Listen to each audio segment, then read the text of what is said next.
நண்பா நம்ம சேனல் வந்து பார்த்தீங்களா ஜென்ரல் வேர்ஹவுஸ் கார்பரேஷனில் வந்து ஜாப் வந்துருக்கு. அதில் வந்து பார்த்தீங்களா எப்படி அப்ளை பண்ணலாம், இது அப்ளை பண்ணுறதுக்கு என்னென்ன தகுதி, என்ன குவாலிஃபிகேஷன் எல்லாமே வந்து பார்த்தீங்களா நம்ம வந்து இந்த வீடியோவில் பார்க்க போகிறோம். நம்ம சேனலை வந்து பார்த்தீங்களா சப்ஸ்கிரைப் பண்ணாதீங்க, சப்ஸ்கிரைப் பண்ணிட்டு பாருங்கள் நண்பா. வாங்க வீடியோக்குள்ள போகலாம். இந்த ஜாப் பார்த்தீங்களா மத்திய அரசோட ஜென்ரல் வேர்ஹவுஸில் வந்து கிடங்கில் வந்து ஜாப் வேகன்சி வந்து இருக்கிறதா சொல்லியிருக்காங்க. இதை பற்றி நம்ம இந்த வீடியோஸ் விரிவாக பார்க்கலாம், ஸ்கிப் பண்ணாமல் பாருங்கள். இதில் வந்து பார்த்தீங்களா 5 type of vacancy, 5 type of posting கொடுக்குறாங்க. அதை தான் பார்க்கலாம். ஃபஸ்ட்டு ஒன்று பார்த்தீங்களா மேனேஜ்மெண்ட் ட்ரைனிங்கில் ஜென்ரல் கேட்டகரி. இதில் வந்து பார்த்தீங்களா டோட்டலாக 40 வேகன்சி இருக்குது. 40 வேகன்சியில் வந்து பார்த்தீங்களா கேட்டகரி வைஸ் பிரித்து கொடுத்துருக்காங்க. யூஆருக்கு 19 வேகன்சியும், ஓபிசி 11 வேகன்சி இதெல்லாம் கொடுத்துருக்காங்க. நான் வந்து அஃபிஷியல் நோட்டிஃபிகேஷன் கொடுக்குறேன், நீங்கள் செக் பண்ணி பாருங்கள். இதுக்கு சம்பளம்னு பார்த்தீங்களா ஸ்டார்டிங்லேயே 60,000 ரூபா சொல்லியிருக்காங்க. 60,000லேருந்து 1,80,000 ரூபா சொல்லியிருக்காங்க. அதே மாதிரி பார்த்தீங்களா உங்களுக்கு வந்து பார்த்தீங்களா ட்ரைனிங் பீரியடு 88,620 ரூபா இதெல்லாம் கொடுக்குறதா சொல்லியிருக்காங்க.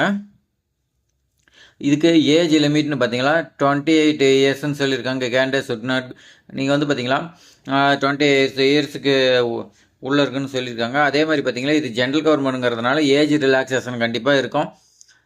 அஃபிஷியல் நோட்டிஃபிகேஷன் செக் பண்ணிக்கலாம்.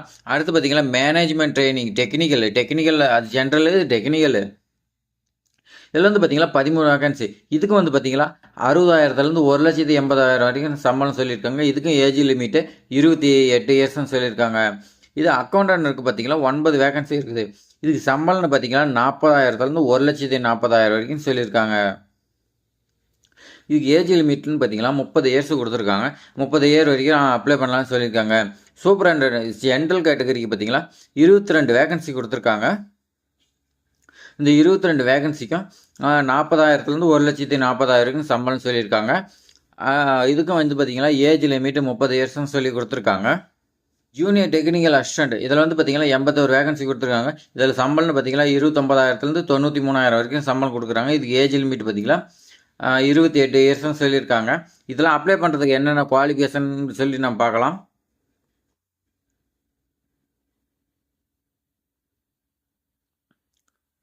அதுக்கு முன்னாடி இன்னும் இதில் வந்து இன்னும் டைப் ஆஃப் வேகன்சிலாம் இருக்குது. அதை பார்த்துட்டு நம்ம அதுக்கு மேலே வந்து பார்த்திங்களா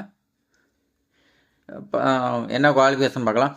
இன்னும் வந்து பார்த்திங்கன்னா சூப்பரண்டன்ட் ஜென்ரல் கேட்டகரிக்கு 2 வேகன்சி இருக்குது.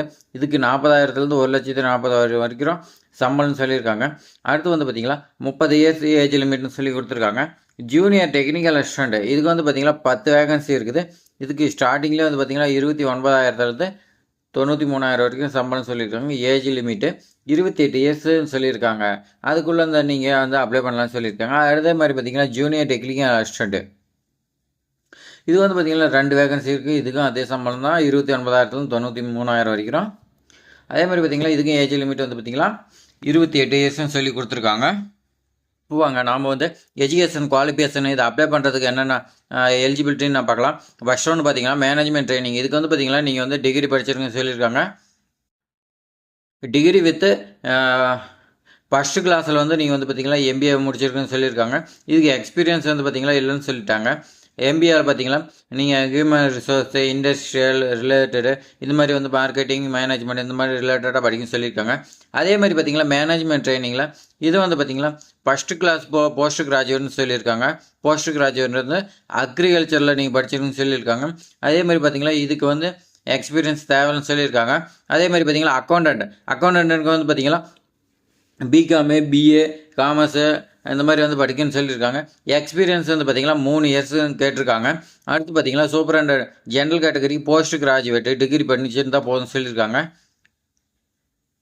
இது எக்ஸ்பீரியன்ஸ் தேவைன்னு சொல்லிட்டாங்க. டெக்னிக்கல் அசிஸ்டண்ட்டில் வந்து பார்த்திங்கன்னா டிகிரி இன்னும் அக்ரிகல்ச்சரில் படிச்சுன்னு சொல்லியிருக்காங்க. அப்படி இல்லைன்னா வந்து பார்த்திங்கன்னா டிகிரி வந்து பார்த்திங்கன்னா ஜுவாலஜி, கெமிஸ்ட்ரி, பயோகெமிஸ்ட்ரி இதில் வந்து பற்றி படிச்சிருந்தா எலிஜிபிள்னு சொல்லியிருக்காங்க. இதுக்கு எக்ஸ்பீரியன்ஸ் தேவைன்னு சொல்லியிருக்காங்க. அடுத்த போர்ஷன் நம்ம பார்க்கலாம். சூப்பரண்டன்ட் இது வந்து பார்த்திங்கன்னா போஸ்ட் கிராஜுவேட் படிச்சிருந்தா ஓகேன்னு சொல்லியிருக்காங்க. இதுக்கு எக்ஸ்பீரியன்ஸ் தேவைன்னு சொல்லியிருக்காங்க.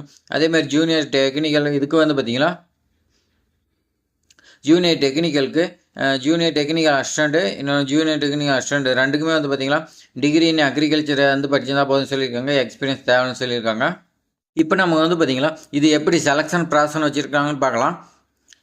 போஸ்ட் கோடு 1 2 3 4 சொல்லியிருக்காங்க. இது மேனேஜர் ட்ரைனிங்க்கு வந்து பார்த்திங்களா இது manager training and manager training technical general accountant ஜோப்ரான் இதுக்கெலாம் வந்து பார்த்திங்களா ஆன்லைனில் டெஸ்ட் இருக்குதுன்னு சொல்லியிருக்காங்க. அதே மாதிரி ஆன்லைன் டெஸ்ட் எழுதி டாக்குமெண்ட் வெரிஃபிகேஷன் வந்து பார்த்திங்களா இன்டர்வியூவில் டாக்குமெண்ட் வெரிஃபிகேஷன் இருக்குதுன்னு சொல்லியிருக்காங்க. அதே மாதிரி பார்த்திங்களா போஸ்ட் கோடு 5 வந்து பார்த்திங்கன்னா ஜூனியர் டெக்னிக்கல் அசிஸ்டன்ட் இது ஆன்லைன் டெஸ்ட்டு டாக்குமெண்ட் வெரிஃபிகேஷன் தான் இருக்குதுன்னு சொல்லியிருக்காங்க. இன்டர்வியூ தான் சொல்லியிருக்காங்க. அடுத்து வந்து பார்த்திங்களா 6 சூப்பரண்டன்ட் ஜென்ரல் கேட்டகரிக்கு வந்து பார்த்திங்கன்னா ஆன்லைன் டெஸ்ட் இருக்கும் டாக்குமெண்ட் வெரிஃபிகேஷன் இருக்கும் இன்டர்வியூன்னு சொல்லியிருக்காங்க. அதே மாதிரி ஜூனியர் டெக்னிக்கல் அசிஸ்டண்ட்டில் online test plus document verification சொல்லியிருக்காங்க. ஜூனியர் டெக்னிக்கல் அசிஸ்டண்ட் இதுலேயும் வந்து பார்த்திங்கன்னா ஆன்லைன் டெஸ்ட்டு டாக்குமெண்ட் வெரிஃபிகேஷன் சொல்லியிருக்காங்க.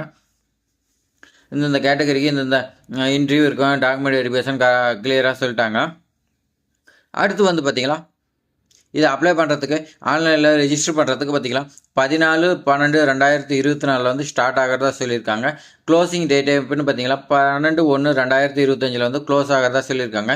நீங்கள் வந்து ஆன்லைன் பேமெண்ட் வந்து பார்த்திங்களா நீங்கள் அப்ளை பண்ணுறதுக்கான ஆன்லைன் பேமெண்ட் 14/12/2024 வந்து 12/1/2025 நீங்கள் வந்து ஆன்லைனில் பேமெண்ட் சொல்லியிருக்காங்க. அதே மாதிரி பார்த்தீங்கன்னா டவுன்லோட் கால் லெட்டர் நீங்கள் வந்து பார்த்தீங்கன்னா இந்த எக்ஸாமுக்கு 10 நாளுக்கு பிஃபோருக்கு முன்னாடியே எக்ஸாமுக்கு வந்து பார்த்தீங்கன்னா உங்களுக்கு கால் லெட்டர் வரும் நீங்கள் வந்து டவுன்லோட் பண்ணிக்கலாம்னு சொல்லியிருக்காங்க. ஆன்லைனில் எக்ஸாம் டேட் வந்து பார்த்தீங்கன்னா டேட்டு கொடுக்கல அது வந்து உங்களுக்கு தெரியப்படுத்துறதா சொல்லியிருக்காங்க. இன்டர்வியூ டாக்குமெண்ட் எல்லாமே வந்து பார்த்தீங்கன்னா டேட் கொடுக்கல உங்களுக்கு வந்து பார்த்தீங்கன்னா மென்ஷன் பண்ணி கால் லெட்டர் கூப்பிடுவாங்க. அதுக்கு மேலே வந்து நீங்கள் எக்ஸாமில் பாஸ் பண்ணவங்களுக்கு மட்டும் கூப்பிடுவாங்க. டாக்குமெண்ட் வெரிஃபிகேஷன் எல்லாமே அதுக்கு மேலே போய்க்கலாம். சரிங்களா அப்ளிகேஷன் ஃபீஸ்ன்னு சொல்லி கொடுத்துருக்காங்க. இதில் எஸ்சி எஸ்டி இதுக்கெலாம் வந்து பார்த்திங்கன்னா அப்ளிகேஷன் ஃபீஸ் இல்லைன்னு சொல்லியிருக்காங்க. ஆனால் இன்டிமேஷன் சார்ஜ் வந்து பார்த்திங்கன்னா 500 சொல்லியிருக்காங்க. டோட்டலாக 500 நீங்கள் வந்து பே பண்ணுற மாதிரி இருக்கும். உங்களுக்கு வந்து பார்த்திங்கன்னா எக்ஸாம் இதெல்லாம் வந்து இன்டிமேஷன் பண்ணுறதுக்காக சார்ஜ் 500 பண்ணுறாங்க. அதர் கேட்டகரியில் வந்து பார்த்திங்கன்னா அப்ளிகேஷன் ஃபீஸ்ன்னு 850 வாங்குறாங்க. இன்டிமேஷன் சார்ஜ் 500 மொத்தம் வந்து 1350 சொல்லி கேட்குறாங்க. நீங்கள் 1350 பே பண்ண சொல்லிக்கோங்க. இதுக்கான அப்ளிகேஷன் எல்லாமே டீட்டெயில்ஸ் வந்து பார்த்திங்களா எப்படி அப்ளை பண்ணுறது எல்லாமே வந்து பார்த்திங்கன்னா அவங்களுடைய வெப்சைட் தான் ஆன்லைனில் ஆஃப்லைன் கிடையாதுன்னு சொல்லிட்டாங்க. அதே மாதிரி நான் டிஸ்கிரிப்ஷனில் லிங்க் கொடுக்குறேன். அதில் ஓப்பன் பண்ணி நீங்கள் வந்து ஒன்ஸ் அப்சியல் வெப்சைட்டை வந்து நீங்கள் வந்து டவுன்லோட் பண்ணி நீங்கள் ஒன்ஸ் படிச்சுட்டு அதுக்கு மேலே வந்து பார்த்திங்கன்னா ஆன்லைனில் அப்ளை பண்ணுறதுக்கான லிங்க் ஓப்பன் பண்ணி நீங்கள் வந்து அப்ளை பண்ணலாம். ஃபைனலாக வந்து பார்த்திங்கன்னா எல்லா வீடியோலும் சொல்லக்கூடியது தான். நீங்கள் வந்து எந்த ஒரு மிஸ்டேக் இல்லாமல் வந்து பார்த்திங்கன்னா அப்ளை பண்ணி கரெக்டாக ஃபைனலாக இந்த செக் பண்ணிவிட்டு அதுக்கு மேலே சப்மிட் பண்ணுங்கள். ஏன்னா தப்பாக பண்ணிட்டா ஜாப் கிடச்சிமே வீணாக போயிடும். அதுக்காகத்தான் சொல்லுது. இது ஸ்டார்டிங்கில் பார்த்தீங்களா 12 வந்து பார்த்திங்கன்னா க்ளோஸ் ஆகிறதா சொல்லியிருக்காங்க. 2025 அடுத்த வருஷத்தில் 12/1/2025 க்ளோஸ் ஆகிரும். இப்போ இந்த 2024 வந்து பார்த்திங்களா 14/12/2024 இப்போ வந்து பார்த்திங்களா லிங்க் ஓப்பன் ஆகிடுன்னு சொல்லியிருக்காங்க. ஓப்பன் ஆகிடுச்சு ஆல்ரெடி. நீங்கள் வந்து அப்ளை பண்ணி தாராளமாக இதுக்கு மேலே அப்ளை பண்ணிக்கலாம். இது மாதிரி பயனுள்ள தகவல் வந்து நம்ம சேனலில் வந்து டெய்லியும் போஸ்ட் பண்ணிகிட்டே இருக்கோம். நம்ம சேனல் வந்து பார்த்திங்களா சப்ஸ்கிரைப் பண்ணியிருக்கோம். நம்ம சேனலை பார்த்து நீங்கள் வந்து அப்ளை பண்ணுங்கள். கண்டிப்பாக உங்களுக்கு ஜாப் கிடைக்கும். அதுக்காக வந்து நம்ம சேனல் சார்பாக வாழ்த்துக்கள். தேங்க்ஸ் ஃபார் வாட்சிங்.